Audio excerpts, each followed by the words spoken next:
Modern science आज ये मानती है कि यूनिवर्स एक सिंपल मशीन नहीं बल्कि एक मल्टी लेयर्ड वाइब्रेशन सिस्टम है। स्ट्रिंग थ्योरी कहती है कि यूनिवर्स के सबसे छोटे बिल्डिंग ब्लॉक्स पार्टिकल्स नहीं बल्कि वाइब्रेटिंग स्ट्रिंग्स हैं, और हर वाइब्रेशन एक अलग फ्रीक्वेंसी, अलग रियलिटी और अलग डायमेंशन पैदा करती है। साइंस ओपनली ये भी मान रही है कि हमारी 3D दुनिया सिर्फ एक सरफेस लेवल इल्यूजन है। इसके पीछे कई लेयर्स हैं, अनसीन फ्रीक्वेंसीज, हायर डायमेंशंस जिन्हें हम देख नहीं सकते पर जो हर सेकंड हमारी रियलिटी को प्रभावित कर रही हैं। अब यहाँ पर एक दिलचस्प बात आती है। यही कॉन्सेप्ट हमारे शास्त्रों में हजारों साल पहले से मौजूद था। वहाँ इन्हीं लेयर्स को लोक कहा गया है। साइंस बोलती है 10 या 11 डायमेंशंस, हिंदू कॉस्मोलॉजी बोलती है 14 लोकास। लैंग्वेज अलग है पर फ्रेमवर्क एक ही है। रियलिटी लेयर्ड है, कॉन्शियसनेस लेयर्ड है, क्रिएशन लेयर्ड है। स्ट्रिंग थ्योरी कहती है कि जैसे जैसे डायमेंशन बढ़ता है, परसेप्शन एक्सपैंड होता है, मैटर सटल होता जाता है और इंटेलिजेंस एक्सपोनेंशियली बढ़ती है। हमारे शास्त्र इसी एक्सपेंशन को सिर्फ डिफाइन नहीं करते बल्कि हर लेयर का नाम तक देते हैं। सत्यलोक, तपलोक, जनलोक, महरलोक, स्वर्गलोक और नीचे वाले रेल्म्स, अतल, वितल, सुतल, रसातल, पाताल। ये कोई रिलीजियस स्वर्ग नरक की कहानियाँ नहीं बल्कि स्टेट्स ऑफ एग्जिस्टेंस हैं। जैसे साइंस हायर डायमेंशंस को डिस्क्राइब करती है, वैसे ही शास्त्रास इन लोकास को डिस्क्राइब करते हैं। तीसरा आयाम यानी कि हमारी फिजिकल दुनिया यानी कि भूरलोक। इसके ऊपर एक सटल लेयर होती है यानी कि भूअरलोक। उससे ऊपर हायर इंटेलिजेंसेस की रेल्म्स होती हैं यानी कि स्वर्गलोक, और उससे भी ऊपर के लोक। इन ऊंचे स्तरों पर परसेप्शन, टाइम और एनर्जी वैसे बिहेव नहीं करते जैसा हमारी दुनिया में करते हैं। यहाँ इनका बिहेवियर चौथे, पांचवें और छठे आयाम जैसा होता है। साइंस डायमेंशंस को मैथमेटिक्स से समझाता है, हिंदू फिलॉसफी इन्हीं डायमेंशंस को एक्सपीरियंस के रूप में समझाती है। अब बड़ा सवाल, इन 14 लोकों का पर्पस क्या है? साइंस की तरह शास्त्रास भी एक बात साफ कहते हैं, जैसे हायर डायमेंशंस में फिजिक्स बदल जाती है, वैसे ही हायर लोकास में कॉन्शियसनेस बदल जाती है। Higher lokas equals higher intelligence, lower lokas equals denser awareness, middle loka earth equals learning zone. यही वजह है कि इंद्र जैसे देव सटल कॉस्मिक फोर्सेस को मैनेज करते हैं, ऋषि टाइम और कॉजैलिटी को समझते हैं, और उच्च लोक क्रिएशन आर्किटेक्चर को होल्ड करते हैं। सबसे ऊपर वह सटल फील्ड है जिसे साइंस यूनिफाइड फील्ड कहती है और शास्त्रा उसे सत्य लोक कहता है, प्योर कॉन्शियसनेस की सबसे रिफाइंड स्टेट। कंक्लूजन सिंपल है, साइंस कहता है यूनिवर्स मल्टी डायमेंशनल है, हिंदुइज्म कहता है यूनिवर्स मल्टी लोका है। दोनों अलग शब्दों में एक ही आर्किटेक्चर को डिस्क्राइब कर रहे हैं, और यही हमारा मास्टर एपिसोड का स्टार्टिंग पॉइंट है। डायमेंशंस प्लस लोकास गेआरी एक ही कॉस्मिक स्टेयरकेस के दो नाम। हम उस स्टेयरकेस का मिडिल स्टेप हैं।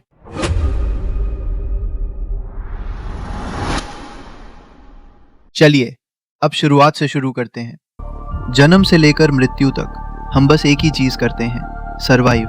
स्टडी करो, जॉब करो, अर्न करो, फाइट करो, एडजस्ट करो और आखिर में एक दिन चुपचाप चले जाते हैं। अब सवाल ये है, क्या ये सच में कोई मीनिंगफुल डिजाइन लगता है? क्यों हमारी जिंदगी इतनी छोटी है और स्ट्रगल इतनी लंबी? अगर क्रिएटर ने दुनिया बनाई तो पेन और सफरिंग कितनी अवॉइड की जा सकती थी, पर ऐसा हुआ नहीं। क्यों? ये सिर्फ इंसानों के साथ नहीं है। दुनिया के हर एनिमल, हर क्रीचर, हर लिविंग ऑर्गेनिज्म एक ही काम करता है, live and avoid death. Bird हो या एंट, टाइगर हो या माइक्रोस्कोपिक बैक्टीरिया, सब में सर्वाइवल इंस्टिंक्ट प्रोग्राम्ड है। अब यही सोचिए, अगर हम डेथ अवॉइड नहीं कर सकते तो फियर क्यों दिया गया? अवॉइड करना पॉसिबल ही नहीं है, फिर डर की ज़रूरत क्या? और एक बड़ा सवाल, बर्थ इतना पेनफुल क्यों है? डेथ इतना पेनफुल क्यों है? नेचर चाहती तो पेन को कम्प्लीटली रिमूव कर सकती थी, but no. Birth mean struggle, death mean struggle क्यों?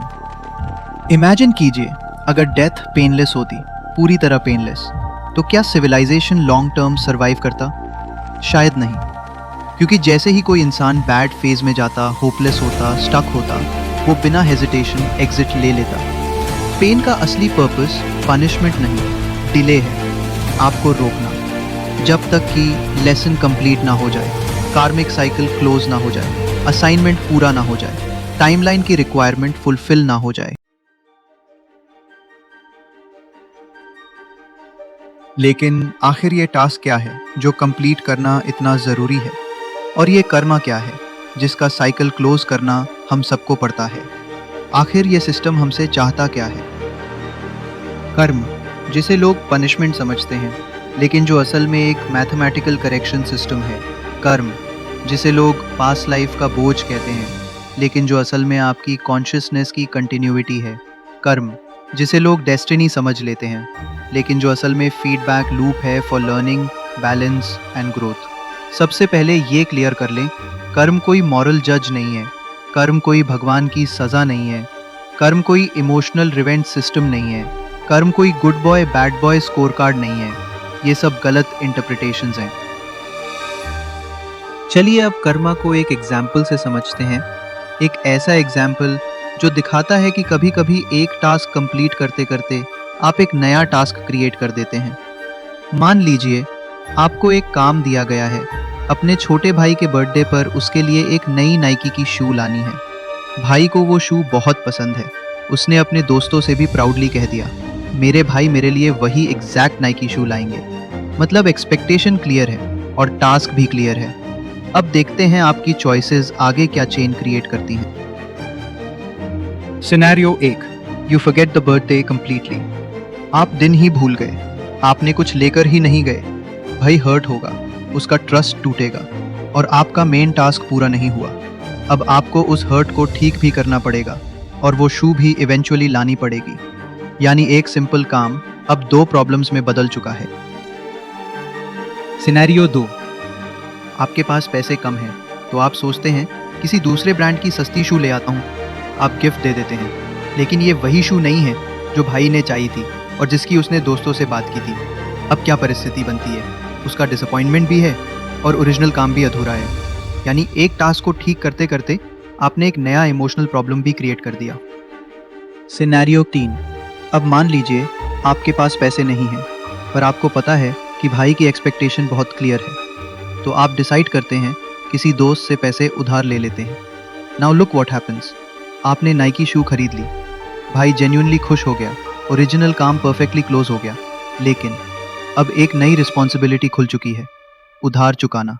इसका मतलब ये हुआ कि ओरिजिनल काम पूरा करते हुए आपके हाथ में एक नया काम आ गया, जिसे अब आगे जाकर फुलफिल करना ही पड़ेगा। और उस नए काम की वजह कोई सिस्टम नहीं, आपकी अपनी चॉइस है। अब ज़रा इमेजिन कीजिए, ये तीनों एग्जाम्पल्स सिर्फ गिफ्ट्स के बारे में नहीं थे। ये एक बहुत बड़ी चीज़ को एक्सप्लेन करते हैं, काम कैसे बढ़ते हैं और कौन बढ़ाता है। आप अब इसी आइडिया को लाइफ पे अप्लाई करके देखते हैं। मान लीजिए आप पहली बार इस धरती पे जन्म लेते हैं। सिस्टम आपको एक ही काम देता है, एक ही प्राइमरी टास्क जो आपको कंप्लीट करना चाहिए। सिंपल शुरू होता है, लेकिन जैसे ही लाइफ आगे बढ़ती है, आप अपनी चॉइसेस से उस सिंगल टास्क के आसपास और 5-10 नए टास्क्स क्रिएट कर देते हैं। ठीक वही सिनेरियो जो शू वाली कहानी में हुआ था। यहाँ सबसे महत्वपूर्ण बात, इन एक्स्ट्रा टास्क्स को किसी भगवान, किसी सिस्टम, किसी देवता या किसी कॉस्मिक जज ने आप पर फोर्स नहीं किया। ये सारे एक्स्ट्रा टास्क्स आपकी अपनी चॉइस से बने। आपने किसी को हर्ट किया, आपने किसी को इग्नोर किया, आपने किसी से बेनिफिट लिया, किसी को नुकसान पहुंचाया, किसी को सपोर्ट किया, किसी का ट्रस्ट तोड़ा, किसी से हेल्प ली, किसी को छोड़ दिया, किसी को बचाया। हर डिसीजन, हर रिएक्शन, हर चॉइस एक नया टास्क खोल देती है। यहाँ से शुरू होता है आपका कर्मा। अब मान लीजिए आपका पहला जन्म खत्म हो गया। आप अपना ओरिजिनल टास्क तो पूरा नहीं कर पाए और ऊपर से आपने अपनी ही चॉइसेस से 5 से 6 नए टास्क खोल लिए। तो अब क्या होगा? सिस्टम सिंपली कहता है, ठीक है, जो शुरू किया था वो भी पूरा करो और जो नए टास्क आपने खुद बनाए हैं वो भी क्लोज करो। इसलिए आपको वापस आना पड़ता है, दोबारा जन्म लेना पड़ता है, दोबारा वही टास्क फेस करने पड़ते हैं। क्यों? क्योंकि आपके द्वारा खोले गए टास्क्स आपके बिना क्लोज हो ही नहीं सकते। अब सवाल ये है, अगर हर जन्म में आप नए टास्क्स खोलते जाते हैं, तो इस एंडलेस लूप से बाहर निकला कैसे जाए? क्या कोई रास्ता है जिन टास्क्स को आपने खुद क्रिएट किया, उन्हें क्लोज करके इस साइकिल से बाहर आ सकते हैं? हाँ, एक रास्ता है और वो रास्ता सिंपल है लेकिन आसान नहीं। Step 1, stop creating new tasks. इस साइकिल को रोकने का सबसे पहला तरीका है, नए टास्क्स क्रिएट करना बंद कीजिए। मतलब रिएक्शंस के बजाय रिस्पॉन्सेज, ईगो के बजाय अंडरस्टैंडिंग, इम्पल्सिव डिसीजंस के बजाय अवेयरनेस, हर्ट करने के बजाय क्लैरिटी, बोरो करने के बजाय प्लानिंग, अवॉइड करने के बजाय एक्सेप्टेंस। जितना कम आप नए मेस क्रिएट करेंगे, उतना ही आपकी नेक्स्ट लाइफ सिंपल होगी। ये कार्मिक लूप का पहला ब्रेक है। Step 2, complete what you started. दूसरा तरीका, जो खोला है उसे बंद कीजिए। अगर किसी को हर्ट किया है, अपोलोजाइज। किसी से लिया है, वापस। किसी को छोड़ा है, क्लोजर। किसी को धोखा दिया है, ट्रूथ, एक्सेप्ट करिए। किसी का दिल तोड़ा है, हीलिंग, अलाउ करिए। किसी का हक लिया है, रिटर्न कर दीजिए। आप सिर्फ गुड बनकर नहीं, बैलेंस बनाकर फ्री होते हैं। Step 3, awareness, action. कार्मिक लूप एक्शन से नहीं टूटता, अवेयरनेस से टूटता है। जब आपको क्लैरिटी आ जाती है कि हर रिएक्शन, हर चॉइस, हर डिसीजन एक नया थ्रेड खोल सकता है, आप नेचुरली काम, कॉन्शियस और ग्राउंडेड डिसीजंस लेने लगते हैं। यहीं से कार्मिक स्पीड कम होने लगती है। Step 4, rise above the game. और सबसे इम्पॉर्टेंट, जब आप ये समझ जाते हैं कि लाइफ बस टास्क्स का कलेक्शन है और हर टास्क एक लर्निंग है, तब आप विक्टिम नहीं रहते, आप प्लेयर नहीं रहते, आप ऑब्जर्वर बन जाते हैं। ऑब्जर्वर बनते ही गेम की ग्रेविटी कम हो जाती है। आप टास्क पूरे करते हैं पर उनसे जुड़े नहीं रहते। यहीं से लूप टूटने लगता है। The final exit. इस कार्मिक लूप से बाहर निकलने का असली रास्ता है, जो शुरू किया है उसे पूरी अंडरस्टैंडिंग के साथ पूरा करना और बिना नए इम्बैलेंस क्रिएट किए आगे बढ़ना। जब आपके सारे पेंडिंग टास्क्स क्लोज हो जाते हैं और कोई नया टास्क नहीं खुलता, तब आपको वापस आने की ज़रूरत नहीं पड़ती। यही मोक्षा है, यही लिबरेशन है, यही एग्जिट गेट है इस मल्टी लेयर्ड सिम्युलेटेड रियलिटी का।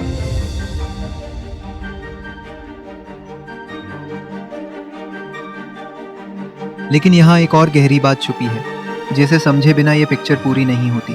क्योंकि जब आप इस कार्मिक लूप से बाहर निकलते हैं, तो सिर्फ धरती के लेवल से बाहर नहीं जाते, आप उन लोअर और मिडिल लोकस से भी ऊपर उठ जाते हैं, जहाँ टास्क्स, चैलेंजेस और इम्बैलेंस सबसे ज़्यादा होता है। अर्थ वही जगह है जहाँ टास्क्स असाइन होते हैं और बैलेंस क्रिएट किया जाता है। इसीलिए यहाँ जन्म बार बार मिलता है। पर जैसे ही आपका कार्मिक लोड क्लोज होने लगता है, आपकी कॉन्शियसनेस हायर लोकस की फ्रीक्वेंसी पकड़ने लगती है। वहाँ ना इतनी स्ट्रगल है, ना इतने कॉन्फ्लिक्ट्स, ना इतनी डेंसिटी। वहाँ सिर्फ लर्निंग, क्लैरिटी और प्योर एक्सपीरियंस होता है। और जब कोई सोल अपने सारे थ्रेड्स क्लोज कर लेता है, तब वो किसी भी लोका, किसी भी डायमेंशन, किसी भी साइकिल में रुकता नहीं। वो लेयर से ऊपर उठकर उस स्टेट में पहुंच जाता है जहां न टास्क्स हैं, न लेसन्स हैं, न रिटर्न्स की ज़रूरत है। वही असली लिबरेशन है, वही असली एग्जिट है। ये तो रहा कि कर्मा कैसे काम करता है, लेकिन इससे बड़ा सवाल पूछने से पहले एक काम करते हैं। पहले एविडेंस देखते हैं, क्योंकि बिना एविडेंस के ये पूरी सिस्टम की क्रेडिबिलिटी अधूरी लगती है। नियर डेथ एक्सपीरियंसेस में दुनिया भर के लोग एक ही चीज़ रिपोर्ट करते हैं, लाइफ रिव्यू।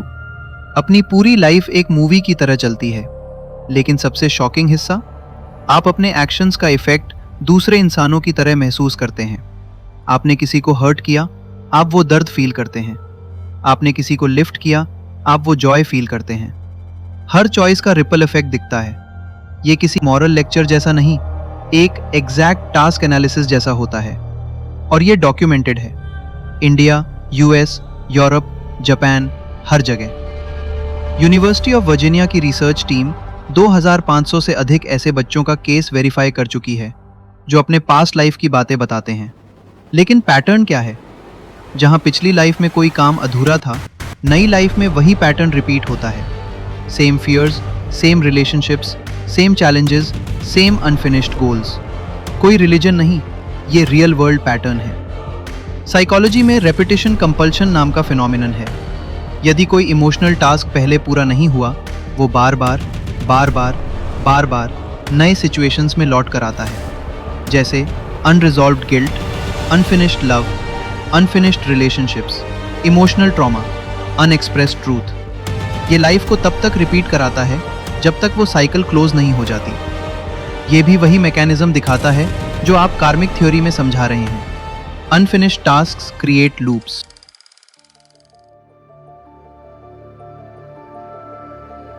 अब जब एविडेंस क्लियर है, अब सवाल पूछने का असली वक्त है। अगर दुनिया भर में सेम कार्मिक पैटर्न्स रिपीट होते हैं, अगर लाइफ रिव्यू एक यूनिवर्सल घटना है, अगर बच्चों की नई लाइफ पिछली लाइफ के इनकम्प्लीट टास्क से शेप होती है और साइकोलॉजी कहती है कि अनक्लोज टास्क्स फिर लौटते हैं, तो ये पूरी सिस्टम मैनेज कौन करता है? ये पैटर्न्स ट्रैक कौन करता है? ये अनफिनिश्ड थ्रेड्स मॉनिटर कौन करता है? और ये डिसाइड कौन करता है कि अगली लाइफ में आपको क्या सीखना है, किससे मिलना है, किस एनवायरनमेंट में जन्म लेना है? ये सब कितना ऑर्गेनाइज्ड है कि ये कोई रैंडम चीज़ तो हो नहीं सकती। और अब इन सवालों के पीछे छुपे हुए असली रहस्य, वो आर्किटेक्चर, वो हायर रेल्म्स और वो पूरा सिस्टम जो आपकी पूरी जर्नी को साइलेंटली चला रहा है, ये सारे राज हम खोलेंगे इस मास्टर एपिसोड के अगले भाग में।